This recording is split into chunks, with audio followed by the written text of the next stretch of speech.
thank you very much for inviting me to give this talk.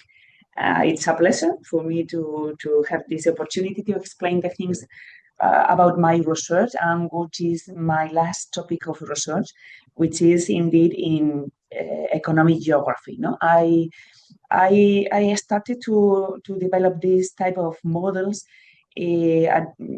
I think that 6 or 7 years ago, when we started with the project of the PhD, the thesis of José Morales, is one of my students, and he started to work with economic geography models. And although I was previously working in economic growth and dynamic optimization models, but more concentrated in optimal control, with this new topic we had to change. At the beginning, with the thesis of Jose, everything was quite simple because we had static optimization problems.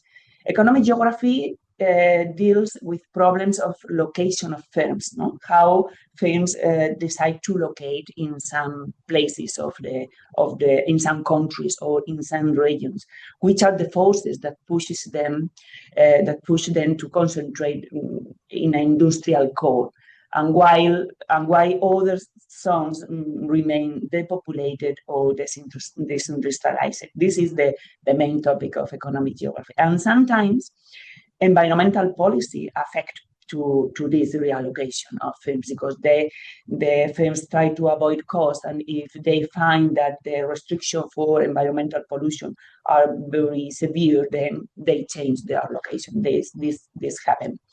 And at the beginning, in the thesis of Jose, we started with static optimization problems, and agents took their decisions, and then we add the dynamics through the evolution of the stock of the resource or the stock of the pollution. But this was fine, but we realized that in most of these environmental problems, what we have is that agents act strategically. Sometimes countries decide to put taxes on pollution or to cut emissions, and they play some kind of game, because they know that cutting emissions, maybe firms can go to other places. So for this reason, in our this is the presentation that I am going to present today is a mix between two of our last paper. In the first one, we didn't have strategic behavior, and in the last one, because we wanted to introduce the strategic behavior, we collaborate with Martínez, because she could help us in solving modeling the differential game that arises. So these are the two last papers of a collection of this topic. We have published 6 papers, and the last 2 ones are maybe the most interesting one, and these are the one I am going to present. Why the strategic behavior is important in these economic geography models? Because sometimes we deal with global problems, like CO2 emissions, greenhouse gases emissions, damage beyond the regions where they have originated. No, they go to the global environment, and the impact also are persistent, affecting not only the current generation but future generation. It is a common goal. So for this reason, strategic behaviors are important. And what we observe in the real world is that despite the international mitigation efforts, global CO2 emission remains on an upward trend. Here in this graphic, you can observe that although these are emissions in millions of tons, and you observe that Europe is more or less maintaining their emission. The Europe countries are controlled. But if you go to, and also OECD countries, but if you look the non-OECD countries, the trend remains upward. So globally, in the global environment, what we have is a rising trend, a trend that goes up and up without any restriction, despite the effort that some countries are doing. Here in this graphic, we have some of the main important event and restriction. We have here the Kyoto Protocol. We have here the establishment of the emission trading scheme in Europe, and also the Western Climate Initiative, with which deals with among countries and regions in the United States and also Canada. And here is the Paris Agreement in Europe. So despite all this effort, global emissions continuing rising. So what we observe, if we take this data and we do the ratio between CO2 emissions, which are consumption based, over the production emission. This is a ratio that says if the ratio is above 1, it means that the consumption-based emissions are higher than the production ones. So people are consuming goods that pollute, this production pollutes, but the goods are imported from abroad because the ratio between consumption-based emission and production emissions is above 1. But if this ratio is below 1, means that what's happened with the non-OECD countries, do you remember in the previous slide, the non-OECD countries had an upward trend of emissions, but the ratio is lower than 1, which means that they are producing goods that they sell abroad, but their citizens are not consuming them. So, which means this graphic, that in fact, what is happening is that the effort to cut emissions in some regions, like for example in Europe, which is doing is translating the emission to other part to other countries, different countries. The emission remains the same, or even they go up, but we are shifting the emission from one region to the other, but consumers continue consuming polluting goods. So, well, this is what in the literature has been called the carbon liquids. No, in the end, surprisingly, in this graphic you see here 2015, where the Paris Agreement started, and the green line is the trend of European countries, and you can see, despite the after the Paris Agreement, this line is growing up. So we are consuming more and more polluting goods, but we import from abroad now, no, after the Paris Agreement. Well, so for studying this problem, what we did was to modelize the situation, and this is a graphical abstract of the model that I am going to present. We have two regions, two countries. Here in the first region, we have household consumers that consume goods. These goods are produced by firms and can be imported from abroad. And the other regions happen exactly the same. We have consumers, firms produce goods, and goods can be traded between the two countries.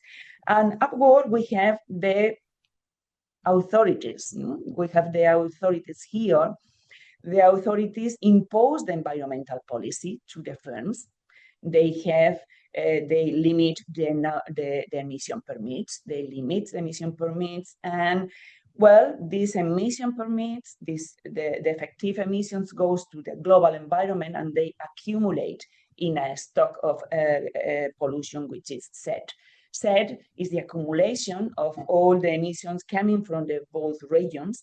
And we have a number of firms. N1 is the number of firms in the first region times the emission of each of these firms, plus N2, which is the number of firms in the second region, times the number, the quantity of these emissions. Well, our model, I am going to present the mathematical expressions now, but our model contributes to the dynamic games literature by incorporating which is, it seems for me, it's very important, incorporating the microeconomic foundations of this trade model, because usually what we found, the papers that we find in the literature of dynamic games propose the model, but the macroeconomic model, but we don't know who are the drivers, how is modelized the decision of families, the decision of firms. No, so we provide microeconomic foundations for this macro model, and we add some key drivers of the international trade, which are transport costs, scale economies. Both elements are important because firms, in order to avoid transport costs, tend to concentrate near where the population is, and also in order to take advantage of the scale economies, they try to concentrate in industrial costs. So we also incorporate something which is very important for the establishment of a trade relationship between countries, which is the taste for variety. Consumer likes variety, so they want to consume not only the goods that are produced in their own country, but also goods that are produced abroad. So this is incorporated here in our micro foundations.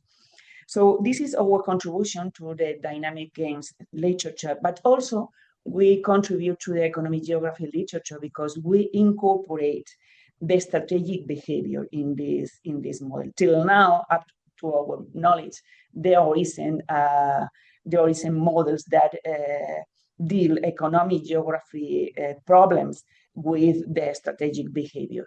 And we incorporate this, not only the strategic behavior of governments, the pollution stock dynamics, but also the capital mobility, because once the missions are fixed by the authorities, firms can move from one country to the other in order to get benefits. No, in which of the two regions they are going to pay less, they are going to have less production cost.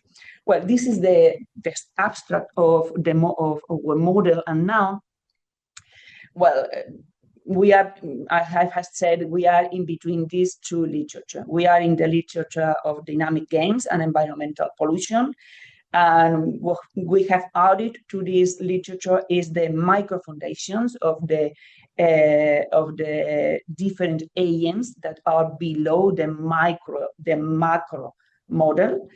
We are also in between these new economic geography models with emissions and pollutions, because despite all the advances that have been obtained in this literature, we don't find that they have models with a strategic behavior of countries.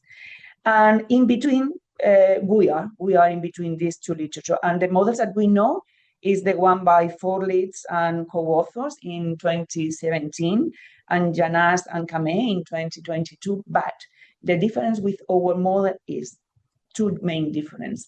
For their result, for simplifying their result, they suppose that there are not transport costs for industrial goods. And we, in our model, we determine that transport costs are important, and transport costs determine many of the results that we are going to obtain. And the second main difference with these two previous studies is that they find results for countries which are symmetric.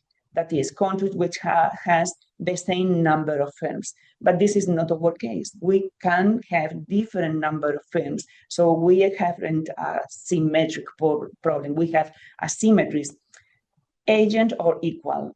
Consumers are equal in both countries. Firms are equal in both countries. But the number of firms differs between the two regions. And this is important for us because we are going to find which are the strategies of the two authorities depending on the number of firms. So depending on the number of firms, they are going to establish their environmental policy. And then when time runs, in the long run, these policies, the the movement of the reallocation of firms are going to determine the long-run distribution of the industry between the two regions. This is important for us. Okay, which are the expressions? Well, this is more nomenclature. We have two regions, J1 and 2, and we have two goods. We have the industrial goods, N1 in the first country, N2 in the second country, and we have also an homogeneous good in both countries, which is usually the homogeneous good is called the agricultural good. In the two, we have industrial goods and agricultural goods. Agricultural good is produced in a competitive market. It is the simplest good, and it is homogeneous. And the industrial good is the sector where we have varieties. We have different varieties. Well, industrial goods produce cumulative pollution set. This pollution accumulates. Although homogeneous goods produce non-cumulative pollution. Both goods produce pollution. One of the pollution is accumulated, and we assume, for simplicity, that the other pollution does not accumulate. But both pollutions are transboundary, so they are global pollution, and the two countries suffer for these two pollutions. We have transport cost. Industrial goods, when shipped from one country to the other, consumers has to pay a transport cost. Well, firms are the ones who pay this transport cost. The homogeneous good is freely tradable. This is another simplifying assumption, but it is proved in a previous paper by Shimura in 1999, proved that considering transport costs in the homogeneous goods sector, in fact, does not change anything in this type of new economic geographic model. So we follow the usual trend in this type of models. Well, the governments of both regions play a NAS game to determine the emissions limit, EJ. This is the emission limit for each firm in country 1 and in country 2.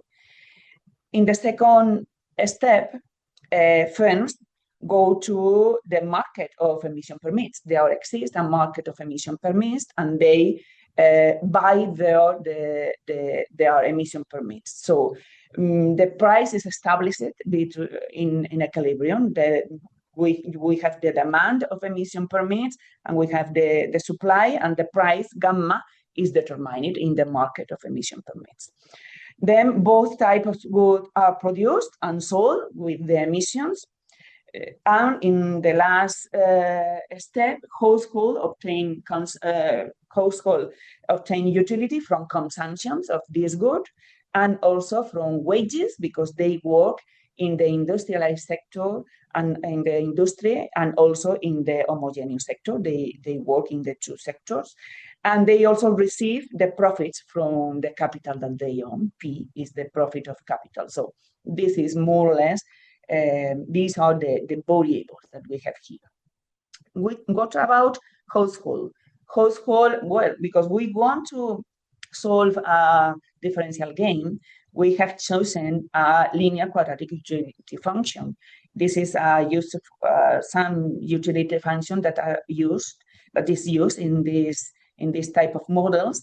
Alpha is the weight of the industrial goods in this utility. These are consumption of industrial goods. They consume from the N1 varieties in the first country and N2 varieties in the second country. Well, alpha is the weight of this industrial good, and here we have the homogeneous good. The weight is 1 of this homogeneous good. And here we have delta, which is the parameter that determines the substitutability between industrial goods, and beta minus delta, which is what is called the taste for variety. If this is 0, consumers are indifferent between consuming goods from here or from abroad. But if beta minus delta is higher than 0, they like variety, and they will buy both types of goods. This is the way of assuring that trade is established. And this is consumers want to maximize their utility, consuming these goods subject to the income. The income is divided between the purchase of the industrial good and the purchase of the homogeneous good. We assume that the homogeneous good is the numerary in this problem. This is the problem of household. It is a static problem. They determine their demand function. They are going to demand industrial goods and also homogeneous goods given the income, which depend on salary and capital returns. What about firms? Okay, firms, we assume that in the industrial sector, firms are monopolies, and the market is what is called, they act as in a monopolistic competition framework. This is the benefit from its industrial good. It depends on the price times, this is the production of the good for the local population, and this is the production that goes abroad. They have to pay transport costs, tau, and they have to pay the pollution permits, gamma, in both cases. Okay, 1/2 and 1/2 is the population in both, because we assume that population is equal in both countries, but it's not equal is the number of firms that goes from one region to the other. So they receive the price this is a fixed cost. We have a fixed cost of production and also a transport cost, and also we have the emission permits. Well, they maximize profit, and they determine the prices because they are monopolies, so they determine the prices, and these are the expression for the prices. What else? Well, now each agent maximize their functions. Consumers maximize utility in both countries. Producers of industrial goods maximize profit in both countries. And now we have the equilibrium. In the first place, industrial market is an equilibrium. So the demand of goods is equal to the production, and the demand of export is also equilibrated. So this is the industrial market. Supply and demand of each variety must be equalized. And we also have the equilibrium in the emission permits market. So the supply of emissions, these are the emissions that the authority has decided that is going to put into the market. This is the number of emission per firm, and this is the demand of emission permits, because this is the production of each firm and the number of firms. So with this equilibrium, supply of emission permits and demand of emission permits, the price is established. This is the price that depends negatively on the emission permitted in the own country and also on the emission permitted in the foreign country, because we have this relationship because we have established a trade, and some firms are trading goods with the other country. Well, these are the Soran equilibrium equations, and with Pilar, all of these, may I ask you something? The dynamic. Well, we have a cumulative pollution set, and if set the derivative of this variable depends on the emissions from the first country and also the emissions from the second country. That depends on the emission permits per firm and the number of firms. And theta is the recovery. Carlos has a question. Carlos has a question. Oh, okay, Carlos. Yes, you can interrupt me when you want. Yeah, I try. Can you hear me, guys? Or can you hear me? Yes, I can hear you. Okay, so if you go back to the previous slide, so one of the thoughts I had at the beginning, so this emissions permit So if you think about, like, let's say Europe versus China or something like that, you could claim that we have higher standards because we are already developed, and China is like, okay, we still need to develop. So these emissions permits will be a function of the state of the economy. So richer economies are willing to put higher standards than like developing economies. So is that kind of encapsulated in that formula, or you don't take into account like? Let's say this expression. Let's say this expression is. Well, we don't know. The authorities haven't decided till this moment which is the emission permit that they are going to allow. This is EJ and E8 is undetermined till this. So because And we are then in the future will that endogenously in our game. Okay, but now what we know from this equation is that the price that is going to the price that the firms are going to face is a price that depends obviously negatively on the emission permit that the authorities allow to each of the firms in both countries, and depends also on the number of firms. So here we have N and N, so well, depend on the number of firms and also on the taste of variety, because higher taste of variety will make the bigger transit of goods from one country to the other. So that was another thing. If you are, that was another thing. Yeah, please. Because I can hear you very, very. Can you repeat it? Yeah, that's another thing that I had in mind. Like when you say taste for variety, normally in this literature, I mean, don't we have the Stiglitz, Krugman, elasticity of intertemporal substitution, and then you can say how much can I substitute from country A to J. But here you put it in a different way, I guess, for tractability. Have you tried this kind of or Armington elasticity in trade models, or you just do it this because of tractability? When you talk about the taste, this is a parameter also called in the literature sigma. No, are you talking about the elasticity of substitution?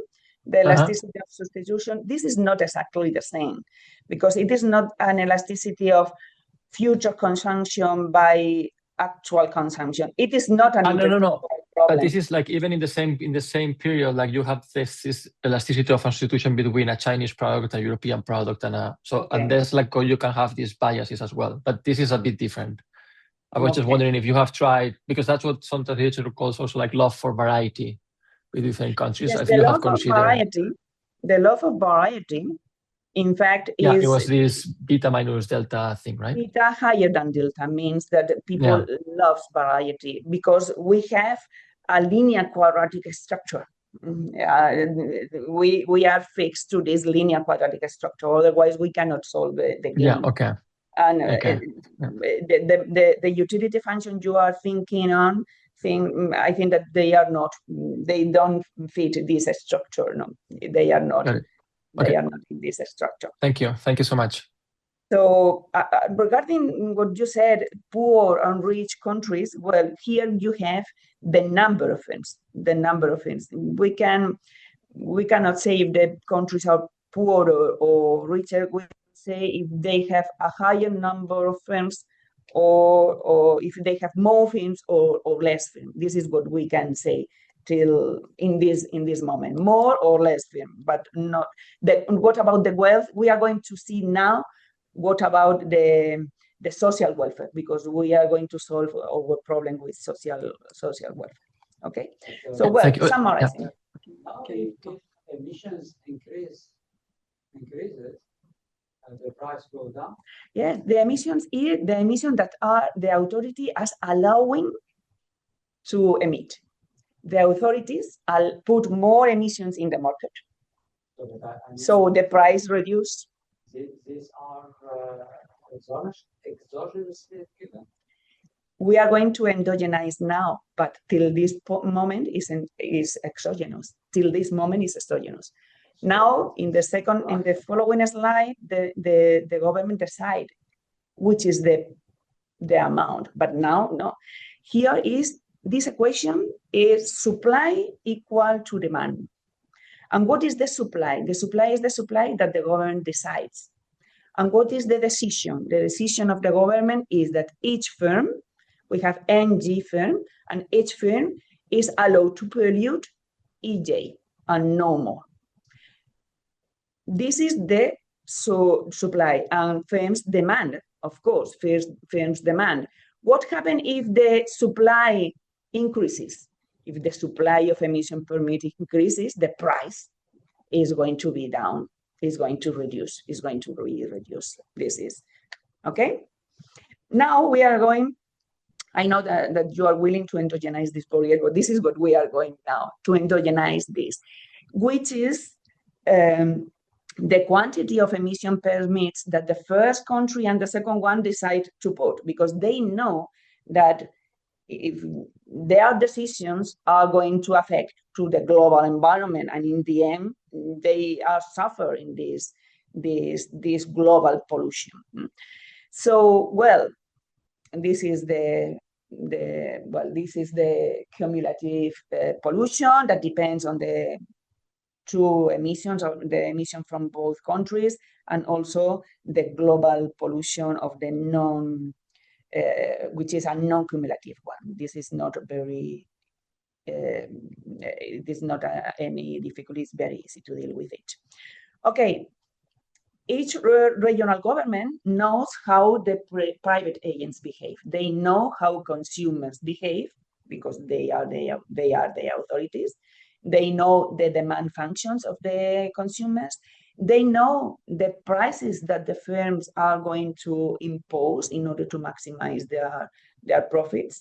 And they know the demand of emission permits. So they decide, the government decide to maximize the social welfare. And what is the social welfare? The social welfare in one country is the individual utility of consumers minus the damage for pollution. This is the social welfare. And as we have explained it before, the prices of emission permits, Gamma 1 and Gamma 2, are going to depend on the emissions, E1 and E2. And finally, the demand of goods, the quantity of consumption is going to depend on the prices and also on the emissions. So in the end, what we have here is an expression that putting all the microeconomic decision there, what we are going to obtain is a function that depends only on the emission permits. So what we have now is, this was our big problem. This was our big problem. We have put all the elements, and now what we are going to do is how the authorities play and how is the decision that they are going to take about E1 and E2, because they know the behavior of the agents, they know the demand functions for consumption of the household, they know how firms are going to behave, and which is the final price of the emission permits that are going to be obtained in the equilibrium of the market. They know everything. So in the end, they are going to decide now how much pollution is allowed for each of the firms. This is the game that we are going to solve now. This is the game that we are going to solve now. Later, in a second step, once they have decided the emissions that they put into the market, in the emission market, in the emission permit market, when they decide this, firms observe the environmental policy, and then they decide to move to one country or the other. We do this in two steps because we are not able to do it at the same time because, well, this is a clear simplification. Countries could incorporate the knowledge that once they establish the environmental policy, firms are going to move. But this would be a game with two differential equations, the equation of the total pollution and also the equation of firm moving from one country to the other, and this game cannot be solved till now it is unsolvable. So we have decided to use this methodology the government decides the policy, firms observe this policy, and then they decide to move from one country on the other. One justification for this is that time is not the same. Firms cannot move instantaneously from one country to the other. So, well, this takes time. So for the reason, we can divide the problem into times, no?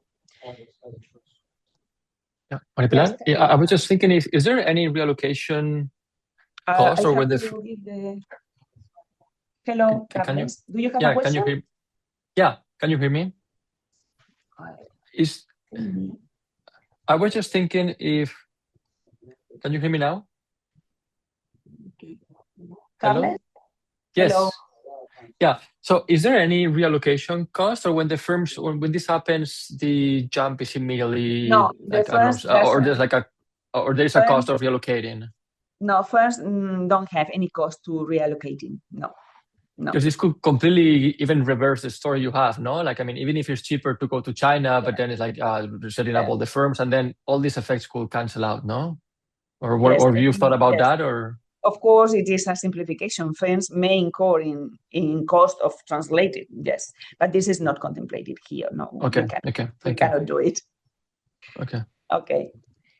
Well, first we are going to solve this. We are going to solve this problem. No, remember that government want to maximize social welfare, and here we have the expression for the social welfare.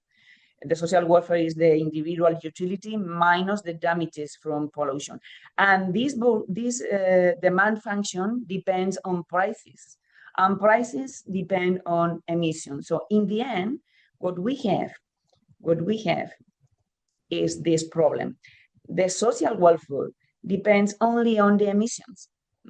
We put all the demand function there and all the prices there, and in the end, it depends only on the emissions, and the emissions from not only from their own country, but also the emission from abroad, the emission of the other country, because we have a trade relationship. So here in this differential game, we have a double interrelationship between countries, because from one side, the stock of pollution set depends on the emission of both countries. SN is the ratio between the number of firms in the first country and the total number of firms. So this is the share of firms in the first country times the emission of this country, and the share of firms in the second country times the emission in the second countries. The two countries are interrelated with this expression, but also in the objective function. Because the social welfare depends not only on the emissions on their own country, but also on emission of the other countries because of the trade relationship. This is the problem for the first country, and this is the problem for the second country. D1, D2, D3, as E1, E2, E3, they are functions of the share of firms. These are the expression. They are a bit complicated expression. This is the expression, but it is not important. What is important in this expression is that there is a relationship between the coefficient of the first utility function and the coefficient of the second one. Look, here, there is a relation between this E1 and D2, and between this E2 and D1. And we realized we didn't was aware of that after some time, because what we realized is that the social welfare of the second country that depends on the variable Sn, on the emission of the first country and the emission of the second country, this welfare is exactly the same as the welfare of the first country if we interchange the number of firms of the first country and we interchange the decision variables. And this is quite logical. What is the behavior of the second country? The second country has 1 minus Sm firm, no? The ratio of firm is 1 minus Sn. This is the ratio of firms of the second country. And what is going to be the behavior of the second country? He is going to behave exactly as the first country if he had this number of firms of the first country. This is what this expression is telling us, no? The decision of the second country, which has a number of firms, the number of firms of the second country is 1 minus Sn. This is the ratio of firms of the second country, N2 divided by N1 plus N2. This is the ratio of firms of the second country. He is going to be the social welfare of this second country for a given number of firms in the first country and some decisions is going to be exactly the same as the welfare of the first country if the first country had this number of firms and the variables S1 and S2 reverted. So it is quite logical. The second country is going to behave exactly as the first one if he had the number of firms, the firms of the first one. No, this is good, and this is very good because with this we could solve the problem, because in fact the difficulty of this problem was that we have here emissions from the two sides, and the emission from the two sides are also in the differential equation, and this is a type of problem that has some difficulty. But with this property, the relation between D1, E2, D2, and E1, this type of relationships, which are here we have written all of them. No? E4 is equal to D5 if we substitute Sn by 1 minus Sn. With these relations, we can solve the differential game. Okay, it is a linear quadratic differential game. So because we are aware of this, structure, we assume that the value functions has a quadratic structure in both countries, and the emissions are going to be linear. We assume linear strategies, and then we characterize the feedback Nash equilibrium. And what we do, as always, what we do is to solve the Hamilton-Jacobi-Bellman equations from the two countries. We formulate the first Riccati equation, and look, because this relation, we have the first Riccati equation for the two countries, and because of the relation between D and E, we can subtract these two equations, and we obtain that both constants are equal, and they are equal to some parameters. We do the same with the second Riccati equation, and we obtain that the F2, the constant F2, is equal to G2 in the point 1 minus Sn. So this is mirror, the second country is a mirror image of the first one, is these properties which allows us to solve the Riccati equation properly. And well, we can characterize the solution. So, well, which is the solution of this game? First of all, the simplest case. If the number of firms were equal in both countries, then the linear feedback Nash equilibrium emissions strategies has this form. Well, this is a constant which is negative, depends negatively. The emissions are equal in both countries, and depends negatively with respect to the stock of pollution, and also depend on the trade cost. Remember that trade cost is important for us. So higher trade cost imply higher emissions in the symmetric case. And the price of these emission permits are going to depend also on the stock of pollution, because it depends on the number of emissions in both countries, and also the price if we increase the transport cost, if we increase the transport cost, then the price is going to be reduced, and vice versa. If we reduce the transport cost, that is, we liberalize the market, the trade, we liberalize trade, a reduction in trade costs will imply an increment in the price of the permits. Well, this is the simplest case when we have the same number of firms in both countries. What happens if we have different number of... Each firm is producing exactly the same amount of emission. Each good? Yeah, I mean, you have different numbers of firms, but each firm is producing exactly the same amount of emissions as another. Yes. As another one in the same country. Because if they are in different countries, no. The difference is between emissions in the first country and emission in the second country. But in the first country, all firms are equal and consumers are equal. So in the end, the emissions are equal to all of them. Okay. What happens if we have now an asymmetric situation? That is, the number of firms in the first country are different from the number of firms in the second country. In that case, we can solve also the differential gain, because this mirror structure, no? The second country is a mirror image of the first one. And for this property, we can solve the problem. And we obtain that the emission in the first country are going to be the emission obtained for the symmetric case minus a function. The function is a function that it is here. And the emission in the second country is also to be the emission in the symmetric case minus the same function but evaluated in 1 minus Sn. This responds to the same idea.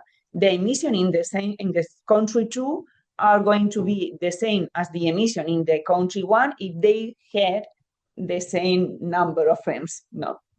These strategies are, one is the mirror image of the other. No. But it is important that this function, this big function that we have here, has tau. Tau is the transport cost. So if we haven't transport cost, which was the case in the Janase and Foley's paper, if we had zero transport cost, this function vanishes. So in the end, both countries will behave exactly equal. So the transport cost is important for us because the region with the greater number of firms is now the number of firms is important for the quantity of emissions. Okay, if tau were zero, then it doesn't matter it doesn't care how much firms do we have in each region, because in the end they are going to pollute the same.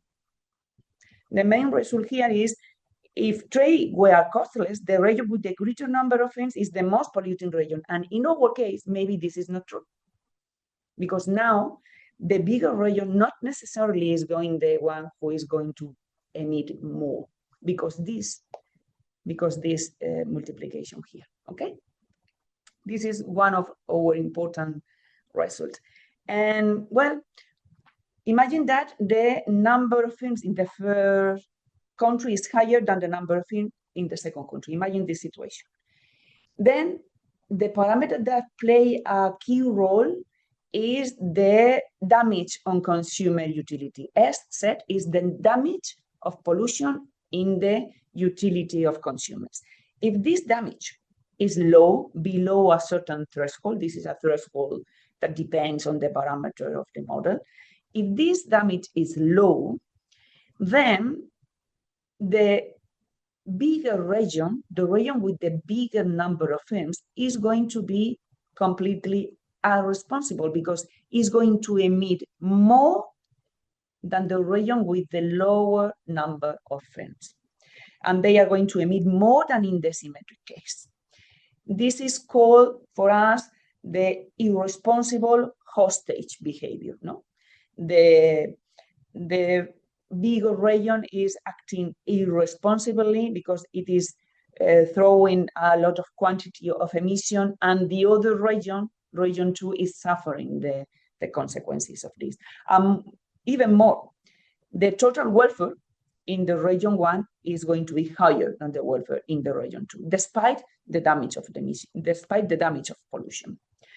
This is what happens, what we have from the strategies. What happens if this damage is high, is set, which is the damage of pollution on the utility, is higher than a certain threshold, then the behavior is going to be completely different. Now, the region with the higher number of firms, well, this region know that he has a great influence on the stock of pollution. So now is going to behave responsibly and is going to emit less than this in the symmetric case. And the country with the lowest number of firms, well, the second country knows that the number of firms that he has is low. So he is going to behave as a free rider because he knows that maybe his behavior does not affect very much in the stock of pollution. So if the damage is very high, then the second country is going to be a free rider. Does this imply that he is going to obtain more wealth? The welfare is going to be higher? No, not necessarily. Okay, 5 minutes, excuse me. Not necessarily. The welfare is not to be higher because we can have higher or lower welfare in only if the damage is very, very high, the second country will be better than the first one, only in this case. Well, what else? Now the important part. The countries has determined the strategy and now firms move. And firms look the benefit of being in the first country compared with the benefits of being in the second country.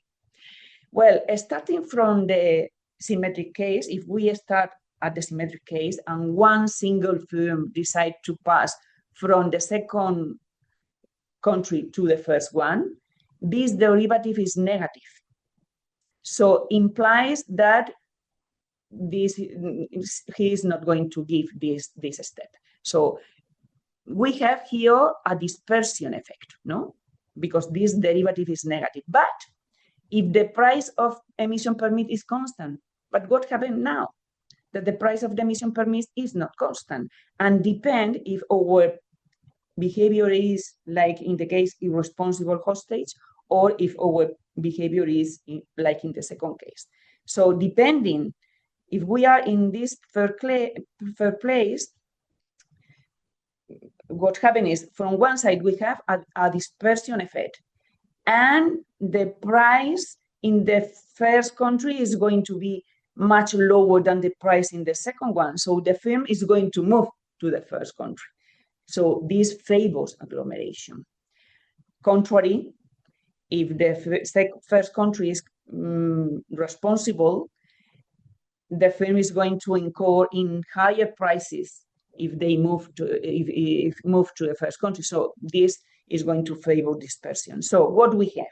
We have several effects. From one part, we have the dispersion effect that comes from the economic geography model. But now we can have agglomeration, an agglomeration force that can change the equilibrium. And we can have several types of equilibria in the long run.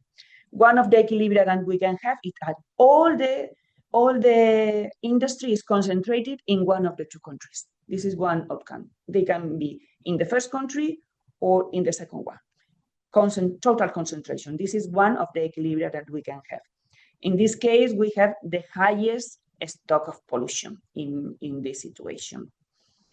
This is the case that we can obtain if the parameter is very low. The damage of pollution is very low, and the first country is responsible, and the second one is suffering the consequences.